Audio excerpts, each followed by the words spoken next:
বেআইনিভাবে জমির চরিত্র বদল ও রেকর্ড পরিবর্তন, সরকারি খাস জমির বেচাকেনা, দালাল রাজ, আদিবাসীদের জমির অধিকারে হস্তক্ষেপ সহ ভূমি ও ভূমি সংস্কার দপ্তরে ব্যাপক দুর্নীতির প্রতিবাদে মাটিগাড়া বিএলএলআরও দপ্তরে মাটিগাড়া ব্লক কংগ্রেসের বিক্ষোভ কর্মসূচি। উপস্থিত ছিলেন দার্জিলিং জেলা কংগ্রেস সভাপতি ও প্রাক্তন বিধায়ক শঙ্কর মালাকার, ব্লক সভাপতি সুব্রত কুণ্ডু, জেলা মাইনরিটি চেয়ারম্যান আলী আক্তার মোসালুদ্দিন আহমেদ, মাটিগাড়া 1 নম্বর অঞ্চল সভাপতি মোহন সিনহা, জেলা কংগ্রেস সম্পাদক অভিরাজ সুব্বা, শিক্ষক সমিতির জেলা সভাপতি হরিকমল বর্মন, বাসু মাহাতো, সোনু সাহ, সাগর ছেত্রী সহ অন্যান্যরা।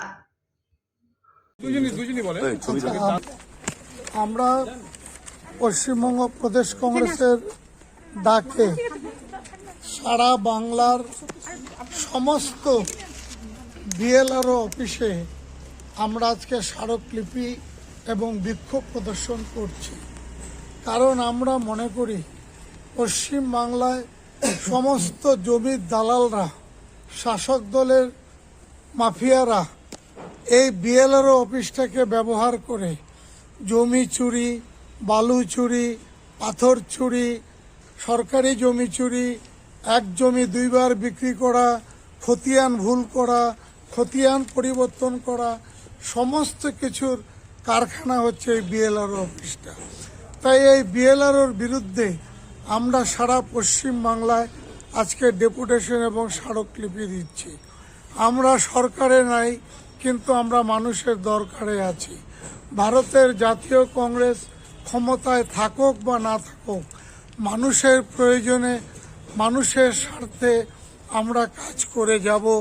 তাতে যত বাধাই আসুক, আমরা সে বাধাকে অতিক্রম করে আমরা আমাদের কাজ করবই। ব্যবস্থা নেবেন, কারণ উনি তো সবই জানেন। ওনার আন্ডারেই তো সমস্ত নদী চুরি, বালু চুরি, পাথর চুরি, জমি চুরি, খাস জমি চুরি, সরকারি জমি চুরি, আদিবাসী জমি চুরি, নাম পরিবর্তন, খতিয়ান পরিবর্তন, সব তো ওনাদের নলেজেই থাকার কথা। এটা তো নতুন করে বলার কিছু নাই। আমরা শুরু করেছি লড়াইটা, শেষ পর্যন্ত থেকে ছাড়বো। সারা রাজ্যের সাথে আমরা বিএলআর অফিসারকে স্মারকলিপি প্রদান করলাম। আমাদের কথা হচ্ছে যে ইউপিএ সরকারের টাইমে জনজাতির জন্য যেভাবে জমি, জঙ্গল, জল করা হয়েছিল সেগুলোকে অতিক্রম করা হচ্ছে এবং আদিবাসীদের জমি নাম পরিবর্তন করে বিক্রি করা হচ্ছে। যত কৃষি জমি ছিল, কৃষি জমিগুলোকে, রূপী জমিগুলোকে বাস্তবে পরিণত করে যে চাষবাসের ক্ষতি হচ্ছে, ভবিষ্যতে খাদ্য অভাব দেখা দেবে, তার প্রতিবাদে আজকে আমরা বিএলআর কাছে আসছিলাম। সুব্রত কুণ্ডু, মাটিগাড়া ব্লক সভাপতি। ক্ষতিকারক প্লাস্টিকের ক্যারিব্যাগ বর্জনের নির্দেশ দিয়েছে সরকার। চারিদিকে চলছে সচেতনতামূলক প্রচার কর্মসূচি। রায়গঞ্জেও তার ব্যতিক্রম নেই। ক্ষতিকারক প্লাস্টিক পরিবেশকে চরমভাবে দূষিত করছে। এর থেকে নিস্তার চাই। তাহলে উপায় কি? চিন্তা নেই, রায়গঞ্জে চলে এসেছে বিকল্প ব্যবস্থা। সবার জন্য সুখবর।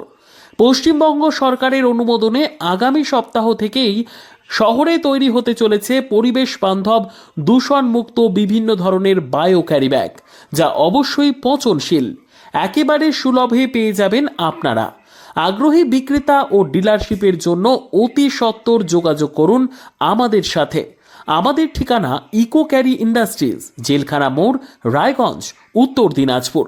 আমাদের মোবাইল নম্বর 7001178352 অথবা 9434171272 অথবা 8250161082 অথবা 9800217806।